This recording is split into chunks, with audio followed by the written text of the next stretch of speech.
L'année 1900, fin d'un siècle, dernière année d'une époque qui va s'achever par un éblouissant feu d'artifice, l'exposition universelle.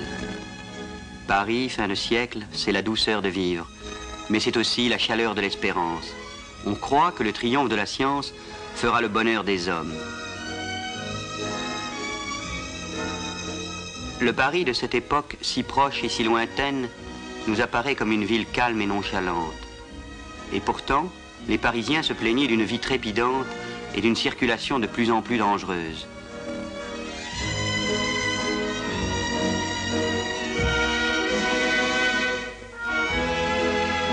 Le bois de Boulogne est encore l'endroit élégant où l'on vient faire de la bicyclette et du cheval.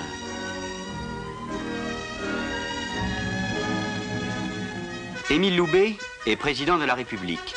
C'est un homme sans prestance, mais d'esprit fin, modeste et fier de ses origines paysannes. Février 1900.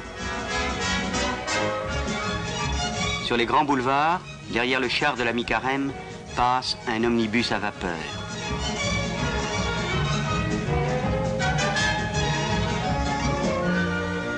La date d'ouverture approche. Sera-t-on prêt?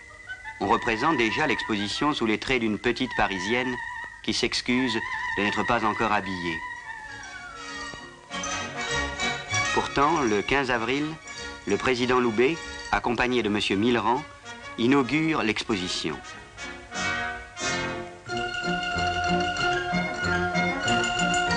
À vrai dire, tout n'est pas terminé. On évite aux habits officiels de se risquer sur les chantiers qui font le bonheur des caricaturistes.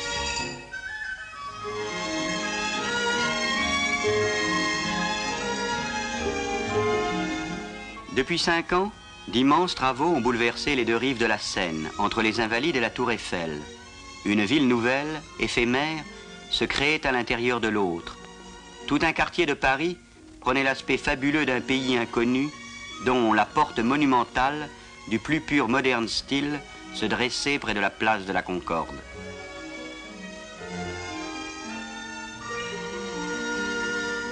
Près du pont Alexandre III qui vient d'être terminé, s'élèvent 2 constructions monumentales qui resteront à Paris les seuls vestiges des fastes de l'exposition, le Grand et le Petit Palais. Le Grand Palais est consacré aux beaux-arts, peinture et sculpture contemporaine. C'est le tour de force de l'architecte de Glane. À cause des infiltrations d'eau de la Seine toute proche, il repose sur 40 000 pieux de chêne massif.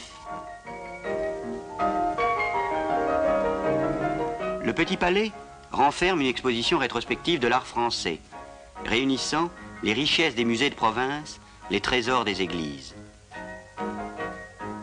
La première ligne du métro Porte-Maillot-Porte de Vincennes fut inaugurée le 19 juillet 1900. L'exposition était desservie par un moyen de transport de conception révolutionnaire, le trottoir roulant, auquel on accédait par des rampes en pente douce. Le guide officiel le décrit ainsi. Il consiste en 2 planchers mobiles parallèles, dont l'un, le plus large, roule à une vitesse de 8 km et demi, et l'autre de 4 km et demi. On passe à volonté et sans aucun danger de l'un à l'autre. Sur la gauche, une jeune femme inexpérimentée va tenter de passer d'une plateforme à l'autre sans perdre sa dignité.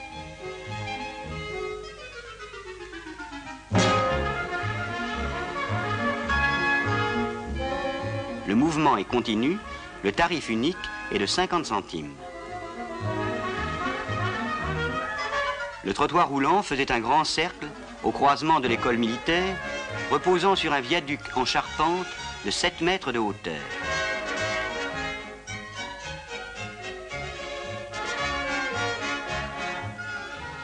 Un train électrique, plus rapide, passe à l'arrière-plan, tandis qu'au premier plan, le trottoir défile en sens inverse. Au loin, les voyageurs sur la plateforme mobile s'éloignent par la venue de la motte piquée.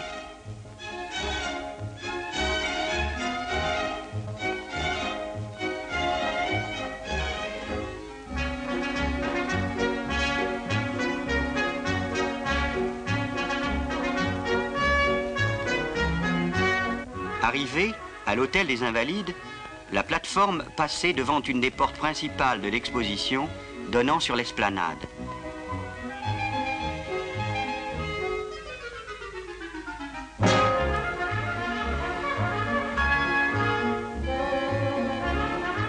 plateforme longe ensuite la rue Faber jusqu'à la Seine.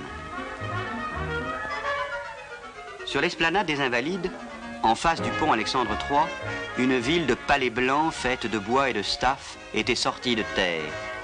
Les pays du monde entier y comparaient les produits de leur manufacture, meubles, tapis, bijoux, tissus. Le caoutchouc, dans ses applications les plus récentes, était la grande nouveauté. Le trottoir roulant longeait le quai d'Orsay en direction de l'Alma. Les voyageurs pouvaient voir défiler devant eux le panorama des pavillons construits le long de la Seine. Des passerelles faisaient communiquer les plateformes avec les palais rencontrés sur le parcours.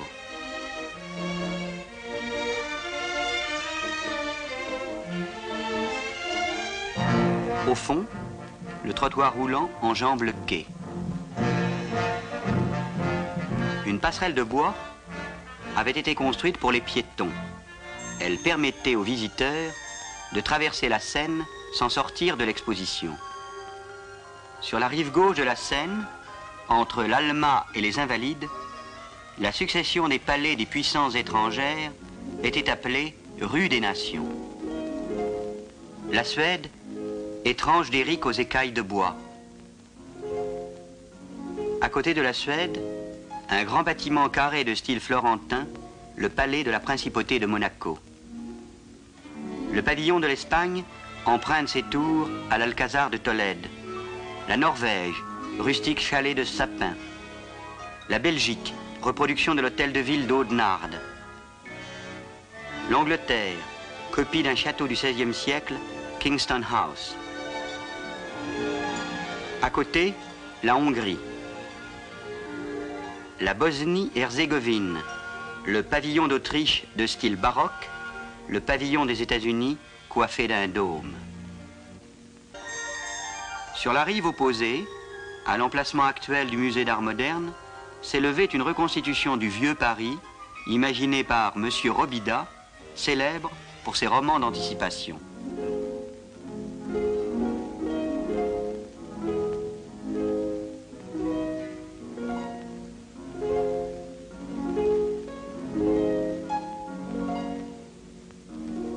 Très loin de là, un grand village suisse avait été reconstitué entre l'avenue de Suffren et la Motte-Piquet.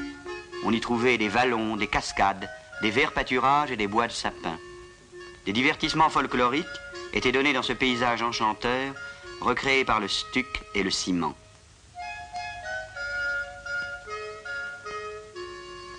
Le globe céleste de 60 mètres de hauteur. À l'intérieur, on donne des concerts dirigés par Saint-Saëns.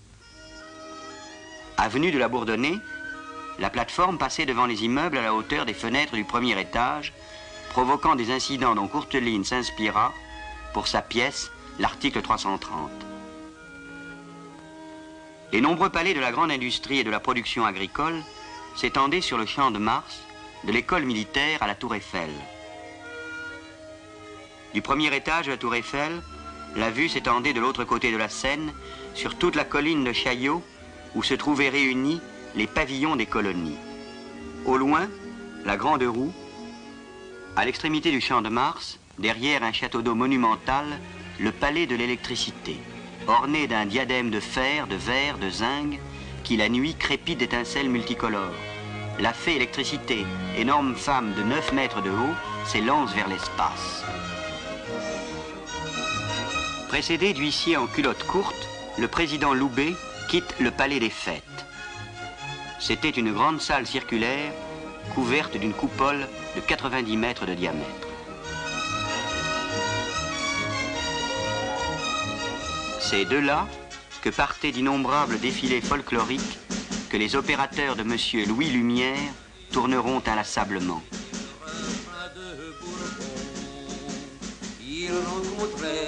La fête du vin. Et trouvait toujours le vin bon.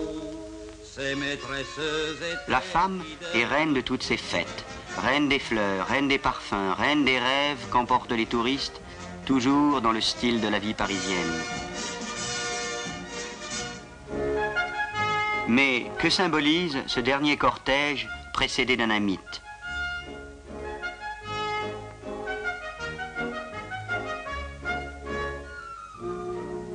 Tiré par des Sénégalais, évocateurs de gloire coloniale, le char est escorté de femmes qui, pour des raisons mystérieuses, portent des ailes blanches.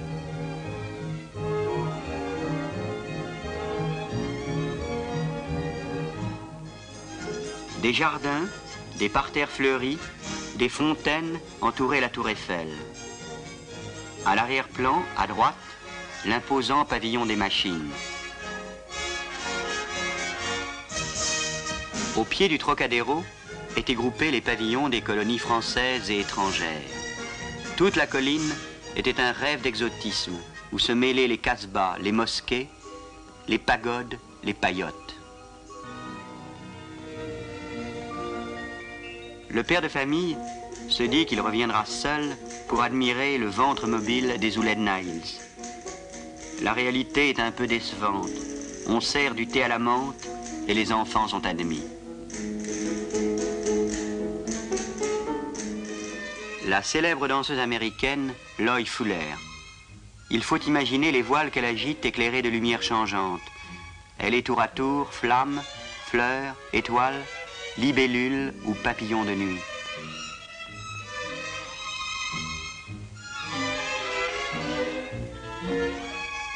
Avec le cakewalk, les Parisiens découvrent la musique et les rythmes des nègres des États-Unis. Cette troupe célèbre, les Elks, champions d'Amérique, restera longtemps le clou du spectacle du cirque d'hiver.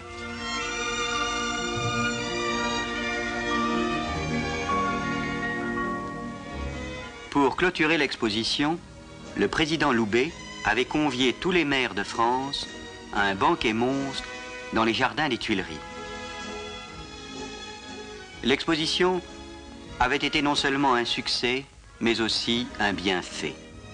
Les Français, qui voyagent peu, avaient découvert le monde et leur haine envers l'étranger s'était un peu dissipée. Elle avait détendu les nerfs, marqué une trêve entre les hommes. Mais nous ne pouvons avoir pour ces images uniquement la tendresse amusée qu'on porte aux albums de famille. Ces messieurs à moustache et à chapeau de forme, qui étaient émerveillés par ce qui nous semble naturel aujourd'hui, ont été les accoucheurs de notre présent. Car cette fin de siècle a vu le commencement de grandes choses. Le moteur à explosion, le premier dirigeable, l'invention de l'air liquide, le cinéma, les premiers transatlantiques géants, et surtout la domestication de l'électricité. La fée électricité fut la grande triomphation. Un journaliste écrit « C'est la souveraine toute-puissante, investie par le génie humain d'un pouvoir infini. D'un geste, elle dégage le monde des ténèbres et prête un magique éclat à toute l'étendue des travaux de la paix. »